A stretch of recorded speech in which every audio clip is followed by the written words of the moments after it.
Bonjour, c'est Dr Marina Wal Sabra de l'Université libanaise et ceci est le deuxième vidéo de notre chapitre des transformateurs monophasés. Donc, dans cette partie, nous allons parler de la modélisation du transformateur. Et voilà le modèle linéaire du transformateur.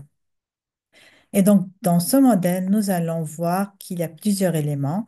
Nous commençons par le transformateur idéal, qui n'est rien que le rapport de la transformation. Nous rajoutons les pertes. Et donc, nous commençons par les fuites magnétiques, les pertes Joule, les pertes magnétiques, donc les pertes hystérésis et Foucault, et l'inductance magnétisante. Du côté secondaire, nous avons les pertes Joule et les fuites magnétiques au secondaire. Et ce que vous voyez ici à droite, c'est la charge que nous allons connecter au transformateur, et donc elle ne fait pas partie du modèle du transformateur.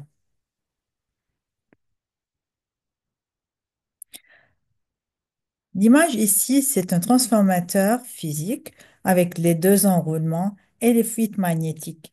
Et le modèle que nous voyons ici, il y a les fuites magnétiques ramenées au secondaire, comme nous avons vu dans le chapitre précédent, que nous pouvons euh, établir une inductance magnétique ramenée, donc en considérant que toutes les fuites viennent d'un seul enroulement, comme ci. Donc, nous avons ici le reste des éléments et le sigma L2 ou bien N2, comme nous l'avons appelé, c'est les fuites magnétiques ramenées au secondaire. Et nous voyons ici, comme je l'ai indiqué dans le vidéo précédent, un rapport de M sur L1 qui n'est rien que N2 sur N1. Nous terminons cette partie avec le schéma réduit. Le schéma le plus réduit que nous pouvons utiliser est celui-ci, sans négliger les branches.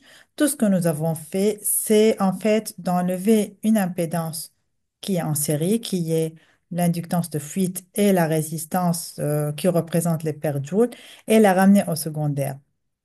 Et dans ce schéma, dans ce travail, il y a une approximation, bien sûr.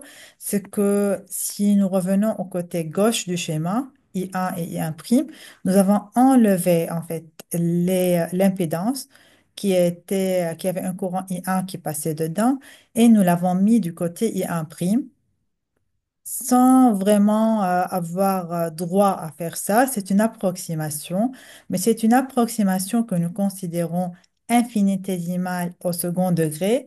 Ça veut dire que, en fait, le courant qui passe I1,0 est un courant très petit parce que c'est un courant de fuite.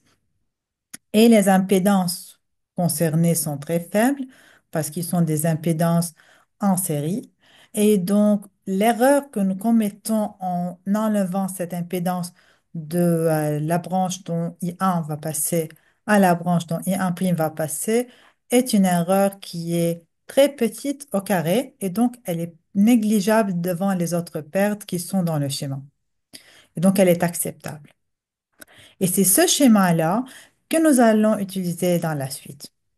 Si vous regardez en bas du transparent, vous trouvez RS égale R2 plus M au carré R1. Et donc, c'est l'équivalent entre la valeur ici RS au secondaire du transformateur, donc les pertes joules, et R1 et R2 qui étaient les paires joules au primaire et les paires joules au secondaire du transformateur. Et donc ça, c'est l'équivalence entre les deux. Et pareil pour LS qui représente les fuites.